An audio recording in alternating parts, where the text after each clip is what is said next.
What do you love about being an author? I love working in my pajamas.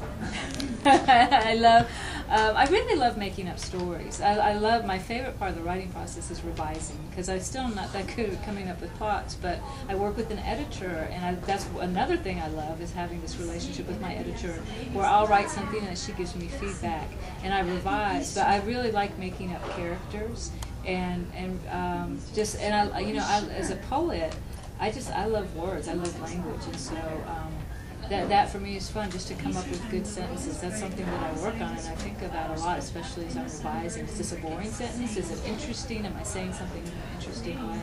But it's just I love being able to do something creative for a living. That for me is really, really fun.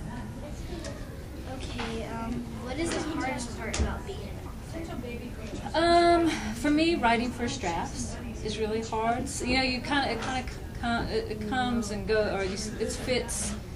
You start and then you stop, or you kind of are writing along for a while and you go, I have no idea what happens next, or let me come up with something really dumb, which is usually what I do in a first draft. So that to me, first drafts are very hard. Sometimes writing when I don't want to write, but I have what I call my 30-minute rule, which is I have to sit down and write for 30 minutes. Even if I don't want to, and after 30 minutes up, if I still just can't in any way feel creative or move on, and get anything done, then I'll stop. But usually by the time I've written for 30 minutes, it's sort of like warming up for exercise. By the time you do that, you're kind of into it, and it's very rare that I sit down and think, oh man, I just can't do this. I mean, no, it's not rare to sit down and think that. It's very rare for me actually 30 minutes later to go, oh, I don't want to do this today. Every once in a while, it's not for some reason happening. So now I can't remember what your question was. Is it the hardest part? The hardest part. The hardest part. So sometimes getting started, sometimes sitting down to do it is the hardest part. But first drafts for me are very hard. Once I have a story, then it becomes fun. Then I can really kind of go back and make it good. Okay. Where do you get your ideas from?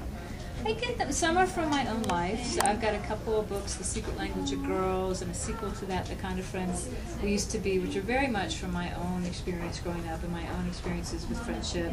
I have a book called Shooting the Moon, which is about an army brat.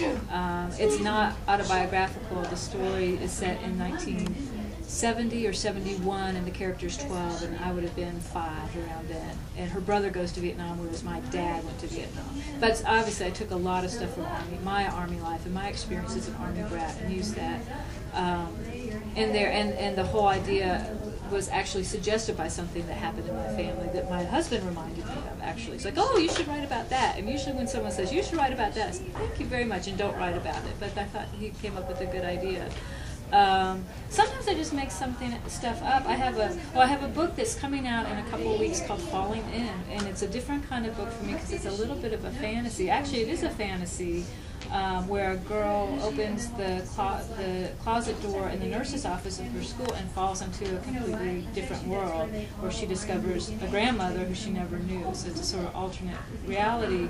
And that just came from when I was a kid. That has never happened to me personally. But when I was a kid, my older brother and I used to tell my younger brother about this whole world that existed underneath our family room closet. And so I remembered that. I thought, well, it'd be kind of fun to write about someone opening up the door and falling into another world. So I kind of get ideas from all over the place. Sometimes I get stuff from just reading the newspaper, and there'll be an article about some kids. I go, oh, that's kind of interesting. And start thinking, well, how would you make a novel out of this? How would you make a story, this into a story? So sometimes it is as simple as reading the newspaper. So all over the place, and I steal as many ideas from overheard conversations as I can. So people are very wary about telling me about their childhood experiences. Like, oh, that would make a good book. So I certainly have taken stuff that my friends have told me and used it in stories in respectful ways, But you get inspiration, and I think part of being a writer is really paying attention to other people's stories and to what's going on around you, even if you're just sitting in a waiting room. really eavesdropping. You do a lot of eavesdropping, which is one of the fun things about being a writer. You give yourself permission to be nosy and listen to what other people are talking about because you might need it for a story. Okay, what advice do you have for anyone who wants to become an author? There are always two pieces of advice I give. One is read a lot.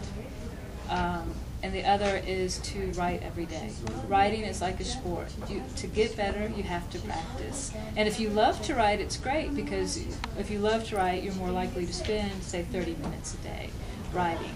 Even if you don't like to write, it's actually a great idea to spend 30 minutes a day, because you'll get better at it.